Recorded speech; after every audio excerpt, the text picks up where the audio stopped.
अस्सलामुअलैकुम दोस्तों। आज हम एक ऐसे मुल्क की सैर करने जा रहे हैं जो यूरोप के बिल्कुल दिल में बैठा है, मगर फिर भी बहुत कम लोगों को उसके बारे में पता है।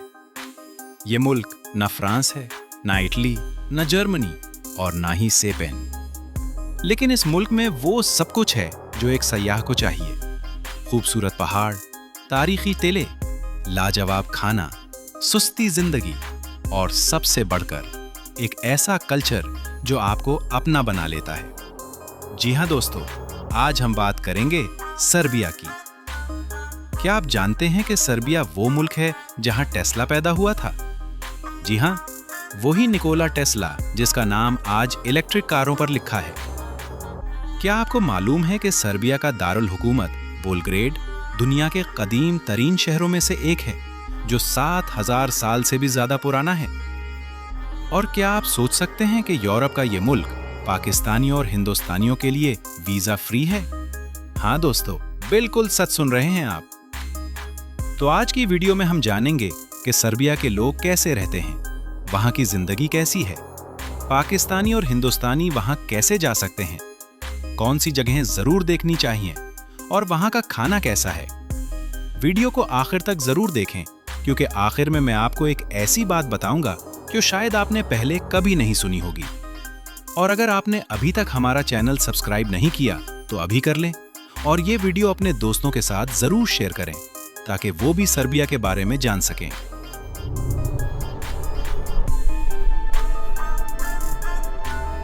तो दोस्तों, पहले बात करते हैं सर्बिया के बारे में बुनियादी मालूमात की। सर्बिया का पूरा नाम जमहूरिया सर्बिया है और ये जनूब मशरकी यूरोप में वाक़ है। इस मुल्क की आबादी तकरीबन 60 से 65 लाख के दरमियान है और रकबे की बात करें तो ये तकरीबन 70,000 मुरब्बा किलोमीटर है। अगर आप सोच रहे हैं कि ये बड़ा है या छोटा, तो सुने, ये पाकिस्तान के सूबा पंजाब से भी छोटा है। लेकिन इस छोटे से मुल्क में जो तारीख, जो सकाफत और जो खूबसूरती भरी हुई है, वो किसी बड़े मुल्क से कम नहीं। सर्बिया की सरहदें 8 मुल्कों से मिलती हैं: हंगरी, रोमानिया, बुल्गारिया, मकदूनिया, कोसोवो, मॉन्टीनेग्रो, बोस्निया और क्रोएशिया। यानी ये मुल्क यूरोप के बिल्कुल वसत में है और इसीलिए इसे क्रॉस रोड्स ऑफ यूरोप यानी यूरोप का चौराहा कहते हैं। सर्बिया की करेंसी का नाम सर्बियन दीनार है और एक पाकिस्तानी रुपए में तकरीबन 2 से 3 सर्बियन दीनार मिलते हैं। सर्बिया अभी यूरोजोन में नहीं है, यानी यहाँ यूरोप के मुकाबले में जिंदगी बहुत सुस्ती है। ये मुल्क यूरोपीय यूनियन का मेंबर नहीं है, लेकिन यूनियन की रुकनियत के लिए दरखास्त दे चुका है और ये अमल जारी है। अब आते हैं सर्बिया की मईशत की तरफ। सर्बिया की जीडीपी तकरीबन 75 से 80 अरब डॉलर के करीब है और फी का आमदन तकरीबन 10 से 11,000 डॉलर सालाना है। ये मगरबी यूरोप से कम है, लेकिन इलाकाई मैयार पर ये एक ठीक ठाक मईशत है। यहाँ की सबसे बड़ी सनतें ज़राअत, ऑटोमोबाइल मैन्युफैक्चरिंग, इंफॉर्मेशन टेक्नोलॉजी और सयाहत हैं। दिलचस्प बात यह है कि सर्बिया में आईटी इंडस्ट्री बहुत तेजी से बढ़ रही है और यहाँ बहुत सी यूरोपीय और अमरीकी कंपनियां अपने टेक सेंटर खोल रही हैं। बेलग्रेड को बाज लोग बाल्कन सिलिकॉन वैली भी कहते हैं। एक और काम की बात, सर्बिया में मजदूरी सुस्ती होने की वजह से बहुत सी जर्मन और फ्रांसीसी कंपनियां यहां अपनी फैक्ट्रियां लगा रही हैं। इससे यहां रोजगार बढ़ रहा है और नौजवानों को अच्छे मौके मिल रहे हैं। दोस्तों, सर्बिया उन चंद यूरोपीय ममालिक में से एक है जहां पाकिस्तानी पासपोर्ट पर वीजा फ्री एंट्री मिलती है। हाँ, आपने बिल्कुल सही सुना, पाकिस्तानी शहरी बगैर वीजा के 30 दिन तक सर्बिया में रह सकते हैं। ये खबर सुनकर आपको कैसा लगा? हिंदुस्तानी शहरियों के लिए भी वीजा पॉलिसी बहुत आसान है।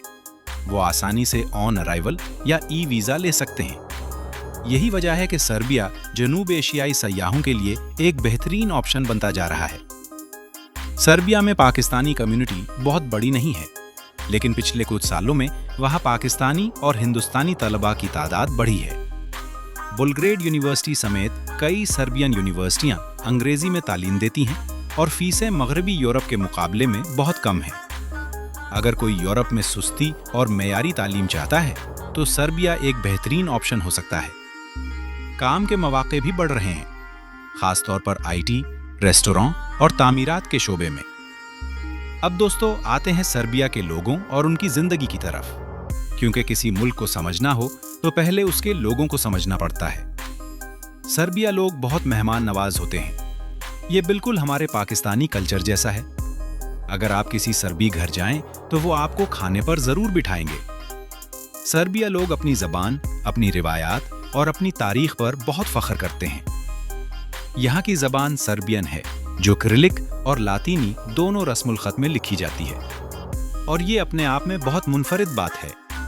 नौजवान नस्ल अंग्रेजी भी खूब बोलती है, खासकर बुलग्रेड जैसे बड़े शहरों में। सर्बिया में मजहब की बात करें तो आबादी का बड़ा हिस्सा ऑर्थोडॉक्स ईसाई है। थोड़ी सी मुसलमान आबादी भी है, खास तौर पर जुनूबी इलाकों में जैसे नवी पुजार में। सर्बिया लोगों की एक खास आदत यह है कि वो रात को बहुत देर तक जागते हैं। यहाँ रात की जिंदगी बहुत मशहूर है। बुलग्रेड की नाइट लाइफ को पूरी दुनिया में जाना जाता है। लोग काफी पीना, गप्पे मारना और मौसीकी सुनना बहुत पसंद करते हैं। तुर्कवी काफी, या जिसे ये लोग दुम्हा काफा कहते हैं, यहाँ की सकाफत का हिस्सा है। और अब दोस्तों चलते हैं सर्बिया की सैर पर। हमारा पहला पड़ाव है बुलग्रेड, सर्बिया का दारुल हुकूमत। ये शहर डेन्यूब और सावा नदी के संगम पर बसा हुआ है और पहली नजर में ही आपको अपना दीवाना बना लेता है। बुलग्रेड की आबादी तकरीबन 20 लाख है और ये सर्बिया का सबसे बड़ा शहर है। जब आप बुलग्रेड पहुंचते हैं तो सबसे पहले जो चीज आपको मुतासिर करती है वो है उसकी मुतनव्वो इमारतें। कहीं सोवियत दौर की इमारतें, कहीं उस्मानी दौर के आसार और कहीं जदीद शीशे की बिल्डिंग्स। ये शहर हजारों साल की तारीख को अपने दामन में समेटे हुए है। बिलग्रेड में सबसे मशहूर जगह है किला बिलग्रेड, जिसे कालमेगदान कहते हैं। ये किला एक ऊंची पहाड़ी पर बना हुआ है और यहाँ से डेन्यूब नदी का नजारा ऐसा है कि आप घंटों वहां बैठे रहें। किले के अंदर एक बड़ा पार्क भी है, जहां सुरबी खानदान शाम को सैर करने आते हैं। बच्चे खेल रहे होते हैं, बुजुर्ग बेंचों पर बैठे बातें कर रहे होते हैं। बिल्कुल हमारे यहाँ के पार्कों जैसा माहौल। फिर आती है क्नेज मिहाइलोवा स्ट्रीट। ये बिलग्रेड की सबसे मशहूर पैदल चलने वाली गली है। यहाँ दोनों तरफ पुरानी यूरोपीय तर्ज की खूबसूरत इमारतें हैं, कैफे हैं, दुकानें हैं और फनकार अपना फन पेश कर रहे होते हैं। एक कप कॉफी लेकर इस गली में चलना एक अलग ही तजुर्बा है। बिलग्रेड में एक और जगह जो आजकल बहुत मशहूर हो रही है वो है बेलग्रेड वाटरफ्रंट। ये सावा नदी के किनारे नया डेवलप किया गया इलाका है, जहां शानदार इमारतें, रेस्टोरेंट और शॉपिंग मॉल्स बनाए गए हैं। रात को यहाँ की रोशनियां और नदी का अक्स देखने लायक होता है। बेलग्रेड के बैक हमारा दूसरा पड़ाव है नोवी साद, जो सर्बिया का दूसरा बड़ा शहर है। ये शहर डेन्यूब नदी के किनारे वाक़े है और उसे सर्बिया का एथेंस भी कहते हैं, क्योंकि यहाँ यूनिवर्सिटियां, आर्ट्स और कल्चर का बहुत बोलबाला है। 2022 में नोवी साद को यूरोपियन कैपिटल ऑफ कल्चर भी करार दिया गया था। ये बहुत बड़ा एजाज है। यहाँ का पेट्रोवरादिन फोर्ट्रेस देखने लायक है। ये किला डेन्यूब नदी के ऊपर एक पहाड़ी पर बना हुआ है और इसका नज़ारा इतना खूबसूरत है कि हर साल यहाँ मशहूर मौसीकी फेस्टिवल एग्जिट फेस्टिवल मुनाकिद होता है, जिसमें पूरी दुनिया से लाखों लोग आते हैं। अगर आप जुलाई में सर्बिया जाएं तो ये फेस्टिवल जरूर देखें। ये यूरोप के बेहतरीन म्यूजिक फेस्टिवल्स में से एक है। तीसरा पड़ाव है निश, जो सर्बिया का तीसरा बड़ा शहर है और ये रूम के मशहूर शहंशाह कुस्तंतीन आजम की जाए पैदाइश है। ये वही कुस्तंतीन है जिसके नाम पर इस्तांबुल का पुराना नाम कुस्तंतुनिया है। क्या आपने सोचा था कि सर्बिया का कोई शहर इतना तारीखी हो सकता है? निश में एक ऐसी जगह है जो देखकर रोंगटे खड़े हो जाते हैं। इसका नाम है स्कल टावर, यानी खोपड़ियों का मीनार। ये मीनार 18वीं सदी में उस्मानियों ने सर्बी बागियों की खोपड़ियों से बनाया था, ताकि बाकियों को खौफ दिला सकें। ये देखने में खौफनाक लगता है, लेकिन ये सर्बिया की आज़ादी की जद्दोजहद की अलामत भी है। दोस्तों, यूरोप में इस तरह की जगह शायद ही कहीं और मिले। और अब आते हैं सर्बिया के कुदरती हुस्न की तरफ, क्योंकि अगर आपने सिर्फ शहर देखे और पहाड़ नहीं देखे तो समझें कि सर्बिया आधा ही देखा। सर्बिया में तारा नेशनल पार्क है जो इंतहाई खूबसूरत है। यहाँ घने जंगल, पहाड़ी दरिया और गहरी वादियां हैं। यहाँ एक ऐसी परिंदा पाई जाती है जो दुनिया में सिर्फ चंद सौ की तादाद में बची हैं। इसका नाम है ग्रिफिन वल्चर। यहाँ हाइकिंग, कैंपिंग और राफ्टिंग के शौकीन जरूर जाते हैं। फिर है ड्रवेनग्राद, जिसे कुस्तुरिचा विलेज भी कहते हैं।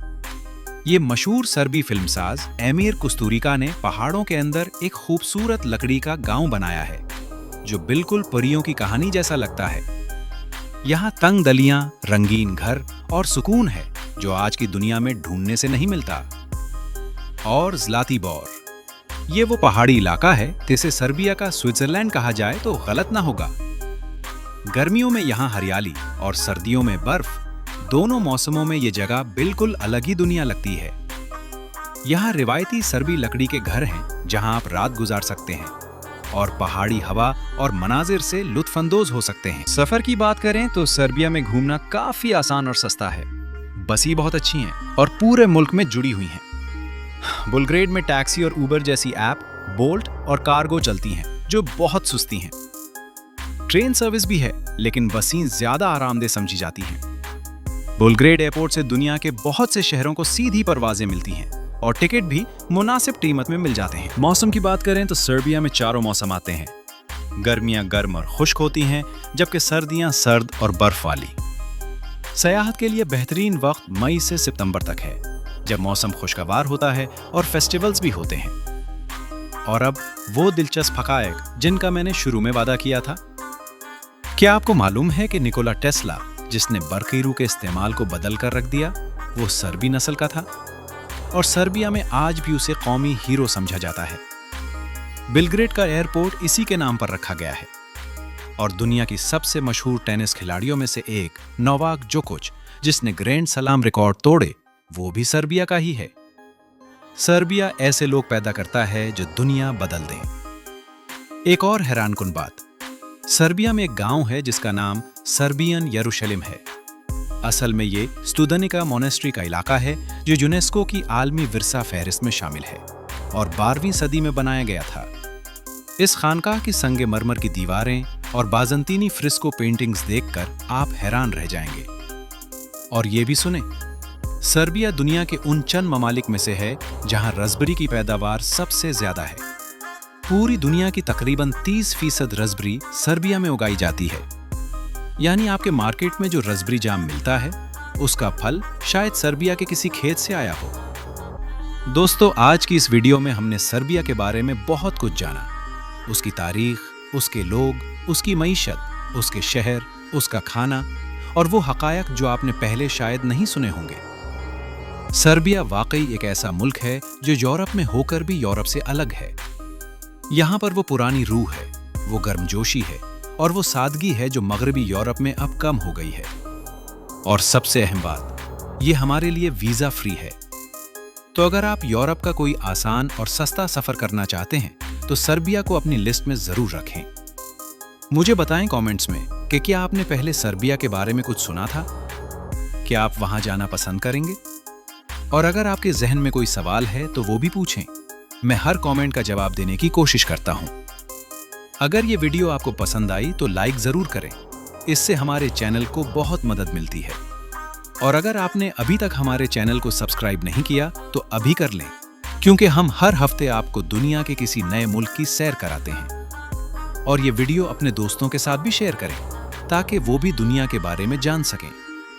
तब तक ख्याल रखें अपना, खुश रहें और मिलते हैं अगली वीडियो में। अल्लाह आपका हामी और नासिर हो।